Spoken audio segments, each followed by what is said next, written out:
ಎಲ್ರಿಗೂ ನಮಸ್ಕಾರ. ಇವತ್ತಿನ ಟಾಪಿಕ್ ನಂದು 9 ಎಗ್ಸ್ ಕಲೆಕ್ಟ್ ಮಾಡಿದ್ದಾರೆ ಐವಿಎಫ್ ಸೈಕಲಲ್ಲಿ. Is it good for IVF ಅಂತನೋ ಅಥವಾ how many eggs will be enough for IVF ಅಂತನೋ, ಅಂದರೆ ಪಾಸಿಟಿವ್ ರಿಸಲ್ಟ್ ತಗೊಳ್ಳೋದಕ್ಕೆ ಹೌ ಮೆನಿ ಎಗ್ಸ್ ವಿಲ್ ಬಿ ಇನಫ್ ಅಂತನೋ, ಅಥವಾ ಎವರೇಜ್ ಎಷ್ಟು ಎಗ್ಸ್ನ ರಿಟ್ರೈವ್ ಮಾಡ್ತಾರೆ ಯೂಶ್ವಲ್ ಆಗಿ ಐವಿಎಫ್ ಎಗ್ ರಿಟ್ರೈವಲ್ ಟೈಮಲ್ಲಿ. ಈಗ ಪ್ರತಿಯೊಬ್ಬರ ಬಾಡಿನೂ ಡಿಫ್ರೆಂಟ್. ಓಕೆ, ಸೊ ಹೆಣ್ಮಕ್ಳು ಬೈ ಬರ್ತೆ ತಮ್ಮ ಎಗ್ ರಿಸರ್ವ್ ಜೊತೆಗೇನೆ ಹುಟ್ಟಿರ್ತಾರೆ. ಆದರೆ ಪ್ರತಿಯೊಬ್ಬರ ಬಾಡಿ ಡಿಫರೆಂಟ್ ಆಗಿರೋದ್ರಿಂದ ನಿಮ್ಮ ಎಗ್ ರಿಸರ್ವ್ ಹೇಗಿದೆ, ಎಗ್ ಕ್ವಾಲಿಟಿ ಹೇಗಿದೆ, ಎಷ್ಟು ಎಗ್ಸ್ ಇದೆ, ಎಗ್ ಕೌಂಟ್ ಎಷ್ಟಿದೆ ಅನ್ನೋದು ಎಲ್ಲ ಕಂಪ್ಲೀಟ್ ಆಗಿ ಡಿಪೆಂಡ್ ಆಗೋದು ಇಂಡಿವಿಜುವಲ್ ಮೇಲೆ. ಆ್ಯಂಡ್ ನನಗೆ ಒಂದು ಎಗ್ ರಿಟ್ರೈವಲ್ ಟೈಮಲ್ಲಿ ಐವಿಎಫ್ನ ಎಗ್ ರಿಟ್ರೈವಲ್ ಟೈಮಲ್ಲಿ ನನಗೆ ಎಷ್ಟು ಬಂದಿರುತ್ತೆ, ನಂಬರ್ ಆಫ್ ಎಗ್ಸ್ ಎಷ್ಟು ಬಂದಿರುತ್ತೆ, ಇಟ್ ಡಸಂಟ್ ಮೀನ್ ದಟ್ ನಿಮಗೂ ಅಷ್ಟೇ ಎಗ್ ರಿಟ್ರೈವ್ ಮಾಡಬೇಕು ಅನ್ನೋ ಅಂತಹ ಯಾವುದೇ ಕಂಡೀಷನ್ ಇಲ್ಲ. ಯಾಕೆ ಅಂತಂದರೆ ಇದು ಕಂಪ್ಲೀಟ್ ಆಗಿ ನಮ್ಮ ಏಜ್ ಮೇಲೆ, ನಮ್ಮ ಹೆಲ್ತ್, ಓವರ್ ಆಲ್ ಹೆಲ್ತ್ ಮೇಲೆ, ಎಗ್ ರಿಸರ್ವ್ ಮೇಲೆ ಡಿಪೆಂಡ್ ಆಗುತ್ತೆ.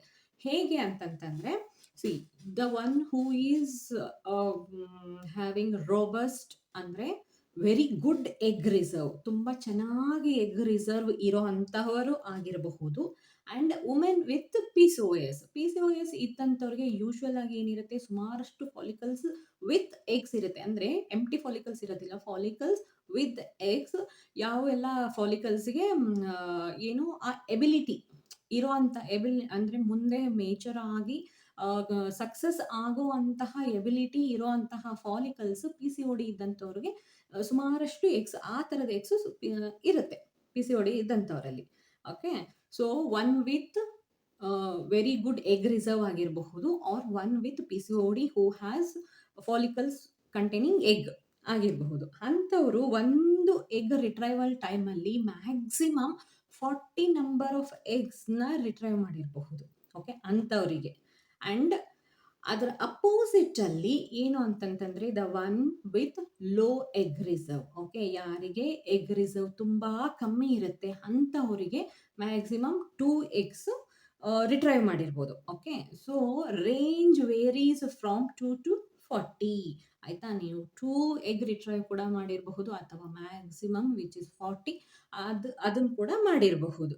It completely depends on individual and ಯಾವ ಸ್ಟೇಜ್ ಆಫ್ ಯುವರ್ ಲೈಫಲ್ಲಿ ನೀವು ಐವಿಎಫ್ ಮಾಡಿಸ್ತಾ ಇದ್ದೀರಾ, ನಿಮ್ಮ ಓವರ್ ಆಲ್ ಹೆಲ್ತ್ ಹೇಗಿದೆ, ನಿಮ್ಮ ಎಗ್ ರಿಸರ್ವ್ ಹೇಗಿದೆ ಅನ್ನೋ ಎಲ್ಲ ಆಧಾರದ ಮೇಲೆ ನೀವು ಎಷ್ಟು ಎಗ್ಸ್ನ ರಿಟ್ರೈವ್ ಮಾಡ್ತೀರಾ ಅನ್ನೋದು ಡಿಪೆಂಡ್ ಆಗುತ್ತೆ.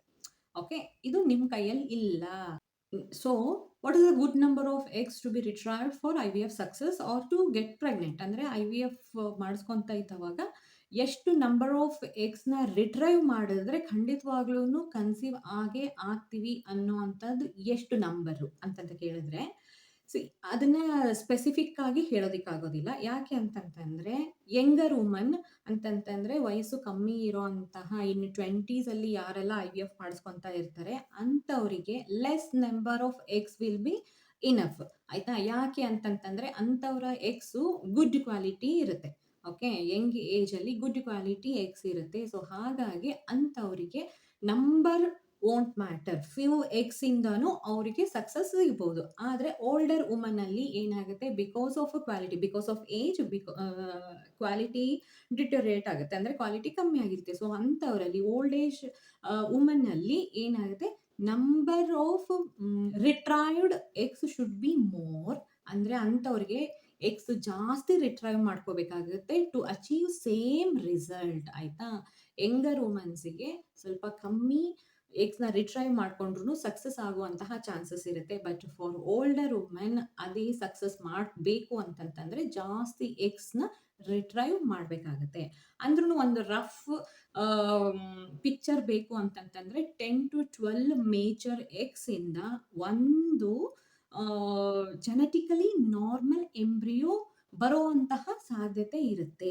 ಓಕೆ, ಸೊ 10 to 12 ನಾರ್ಮಲ್ ಮೇಜರ್ ಎಗ್ಸಿಂದ ಒಂದು genetically normal chromosomally normal embryo ಬರುವಂತಹ ಸಾಧ್ಯತೆ ಇರುತ್ತೆ. ಓಕೆ, ಸೊ ಯಾರಿಗಾದ್ರೂ ಟ್ವಿನ್ಸ್ ಬೇಕು ಅಂತಂತಂದರೆ ಆಬ್ವಿಯಸ್ಲಿ 12 ಮೇಜರ್ ಎಗ್ಸಿಂದ ಒಂದು ಎಂಬ್ರಿಯೋ ಆದರೆ 24 ಮೇಜರ್ ಎಗ್ಸಿಂದ 2 good quality genetically normal embryo ಬರೋ ಅಂತಹ ಸಾಧ್ಯತೆ ಇರುತ್ತೆ. ಸೊ ಹಾಗಾಗಿ ಒಂದು ಎಂಬ್ರಿಯೋ ಬಂದು ನಿಮಗೆ ಅದೇ ಸಕ್ಸಸ್ ಆಗುವಂತಹ ಸಾಧ್ಯತೆ ಇರುತ್ತೆ. ಆ್ಯಂಡ್ 2 ಎಂಬ್ರಿಯೋಸ್ ಹಾಕಿ ಅದರಲ್ಲಿ ಒಂದು ಎಂಬ್ರಿಯೋ ಸಕ್ಸಸ್ ಆದ್ರೂ ಕೂಡ ಪ್ರೆಗ್ನೆಂಟ್ ಆಗುವಂತಹ ಸಾಧ್ಯತೆ ಇರುತ್ತೆ. ಓಕೆ, ಸೊ ರಫ್ ಆಗಿ ಒಂದು 10 to 12 ಮೇಜರ್ ಎಗ್ಸ್ನ ರಿಟ್ರೈವ್ ಮಾಡಿದ್ರು ಅಂತಂತಂದರೆ ಕನ್ಸೀವ್ ಆಗುವಂತಹ ಸಾಧ್ಯತೆ ಜಾಸ್ತಿ ಇರುತ್ತೆ.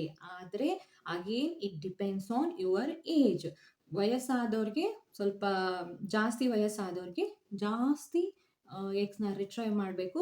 ಬಟ್ ಯಂಗ್ ಏಜಲ್ಲಿ ಇರುವಂತಹ ಹೆಣ್ಮಕ್ಳಿಗೆ ಫ್ಯೂ ಎಗ್ಸಿಂದನೂ ಕೂಡ ಸಕ್ಸಸ್ ಆಗಬಹುದು. It completely depends on woman to woman. Okay, differs from woman to woman, completely depends on your body and your egg quality, your over all health. ಆಯಿತಾ? ಸೊ ಏನಂತಂತಂದರೆ end of the day ಎಷ್ಟು egg count, ಎಷ್ಟು egg retrieve ಮಾಡ್ಕೊಂಡಿದ್ದೀವಿ ಅನ್ನೋದು matter ಆಗೋದಿಲ್ಲ. Okay, so ಕಮ್ಮಿ ಎಗ್ಸ್ನ retrieve ಮಾಡ್ಕೊಂಡು success ಆಗಬಹುದು, ಜಾಸ್ತಿ ಎಗ್ಸ್ ರಿಟ್ರೈವ್ ಮಾಡ್ಕೊಂಡು ಅದರಿಂದನೂ ಕೂಡ ಸಕ್ಸಸ್ ಆಗ್ಬೋದು. ಬಟ್ ಯಾವುದು ಏಜ್ ಮ್ಯಾಟರ್ ಆಗುತ್ತೆ ಆ್ಯಂಡ್ ಎಗ್ ಕ್ವಾಲಿಟಿ ಮ್ಯಾಟರ್ ಆಗುತ್ತೆ. ಸೊ ಬೇಸಿಕಲಿ ಯಂಗರ್ ವುಮನ್ಸಿಗೆ ಕಮ್ಮಿ ಎಗ್ಸ್ ರಿಟ್ರೈವ್ ಮಾಡಿನೂ ಕೂಡ ಸಕ್ಸಸ್ ಆಗುವಂತಹ ಸಾಧ್ಯತೆ ಇರುತ್ತೆ. ಫಾರ್ ಓಲ್ಡರ್ ವುಮೆನ್ ಅವರಿಗೆ ಜಾಸ್ತಿ ಎಗ್ ರಿಟ್ರೈವ್ ಮಾಡಬೇಕಾಗುತ್ತೆ to get one genetically normal embryo. So 10 ಎಗ್ಸ್ನ ರಿಟ್ರೈವ್ ಮಾಡ್ಕೊಂಡಿದ್ದಾರೆ, ಸಕ್ಸಸ್ ಆಗುತ್ತಾ ಅಂತ ಕೇಳಿದರೆ completely depends on your body, your age and your egg quality. ಯಾಕೆ ಅಂತಂತಂದರೆ ತುಂಬ ಒಳ್ಳೆಯ ಕ್ವಾಲಿಟಿಯ 20-30 ಎಗ್ಸ್ನ ರಿಟ್ರೈವ್ ಮಾಡಿಕೊಂಡು ಅದರಿಂದನೂ ಕೂಡ ಕನ್ಸೀವ್ ಆಗದೇ ಇರೋರು ಸುಮಾರಷ್ಟು ಜನ ಇದ್ದಾರೆ. ಓಕೆ, ಹೆಲ್ದಿ ಎಂಬ್ರಿಯೋಸ್ ಫಾರ್ಮ್ ಆಗಿ ಒಳ್ಳೆ ಟಾಪ್ ಗ್ರೇಡ್ ಎಂಬ್ರಿಯೋಸ್ ಫಾರ್ಮ್ ಆಗಿನೂ ಕೂಡ 2-2, 3-3 IVF ಸೈಕಲ್ ಫೇಲ್ ಆಗಿರೋರನ್ನ ನೋಡಿದ್ದೀನಿ. ಸೊ ಈಗ ನಾನು ಯಾರ ಬಗ್ಗೆ ಹೇಳ್ತಾ ಇದ್ದೀನಲ್ಲ, ಅವ್ರದ್ದು ಪಾಪ ಎಗ್ಸ್ ಎಂಬ್ರಿಯೋಸ್ನ ಏನು ಫ್ರೀಸ್ ಮಾಡಿ ಇಟ್ಬಿಟ್ಟಿದ್ರು ಆಲ್ರೆಡಿ. ಅವ್ರದ್ದು 2-3 ಸೈಕಲ್ ಫೇಲ್ ಆದ ಮೇಲೂ ಆ ಎಂಬ್ರಿಯೋಸ್ ಆ್ಯಂಡ್ ಎಗ್ಸ್ ಹಾಗೆ ಇದ್ದಿದ್ದರಿಂದ ಡಾಕ್ಟರ್ಸ್ ಲಿಟ್ರಲಿ ನಿಮಗೆ ಇದು ಯೂಸ್ ಆಗ್ತಾ ಇಲ್ಲ, ನಾನು ಈ ಎಂಬ್ರಿಯೋಸ್ನ ಬೇರೆಯವರಿಗೆ ಟ್ರಾನ್ಸ್ಫರ್ ಮಾಡಲಾ ಅಂತಂತ ಹೇಳಿ ಕೇಳಿದರು.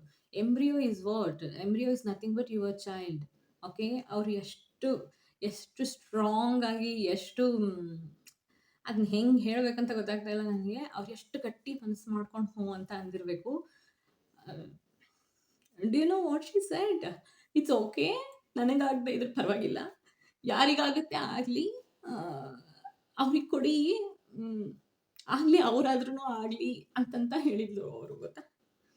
ಹೂ ವಿಲ್ ಸೇ ಇವರಿಗೆ ಆಗ್ತಾ ಇಲ್ಲ, ಕಷ್ಟಪಡ್ತಿದ್ದಾರೆ, IVF ಸೈಕಲ್ಸ್ ಎಲ್ಲ ಫೇಲ್ ಆಗಿದೆ ಆ್ಯಂಡ್ ಡಾಕ್ಟರ್ಸ್ ಅಂತೂ ಎವ್ರಿಥಿಂಗ್ ಈಸ್ ಗುಡ್, ಎಲ್ಲ ಸೂಪರ್ ಆಗಿದೆ, ಟಾಪ್ ಗ್ರೇಡ್ ಎಂಬ್ರಿಯೋಸ್ ಇದೆ, ನಿಮ್ಮ ಎಗ್ ಕ್ವಾಲಿಟಿ ಚೆನ್ನಾಗಿದೆ, ಎಲ್ಲ ಚೆನ್ನಾಗಿದೆ, ಆದರೆ ನಿಮಗೆ ಯಾಕೆ ಆಗ್ತಾ ಇಲ್ಲ ಅಂತ ಗೊತ್ತಾಗ್ತಾ ಇಲ್ಲ ಅಂತಂತ ಹೇಳಿ ಅಂತಿದ್ದಾರೆ. ಸೊ 2 ಸತಿ IVF ಸೈಕಲ್ ಫೇಲ್ ಆಗಾದ್ಮೇಲೆ ಅವರು ಬ್ರೇಕ್ ತೊಗೊಂಡಿದ್ದಾರೆ. ಆಯಿತಾ? ಸೊ ಇದು ಆಗಿರೋದು ಸುಮಾರು ದಿವಸ ಆಯಿತು. ಸೊ ಹಂಗಾಗಿ ಅದನ್ನು ಅವ್ರೇನು ಯಾವಾಗ ಆ ಸೈಕಲ್ಸ್ ಮಾಡಬೇಕಾದವಾಗ ಪ್ರೊಡ್ಯೂಸ್ ಮಾಡಿರುವಂತಹ ಹೈ ಕ್ವಾಲಿಟಿ ಎಗ್ಸ್ನ ಎಂಬ್ರಿಯೋಸ್ನ ಫ್ರೀಸ್ ಮಾಡಿ ಹಾಗೆ ಇಟ್ಟಿದ್ರಲ್ಲ, ಅದನ್ನು ನಾವು ಶಿ ಈಸ್ ಡೊನೇಟಿಂಗ್.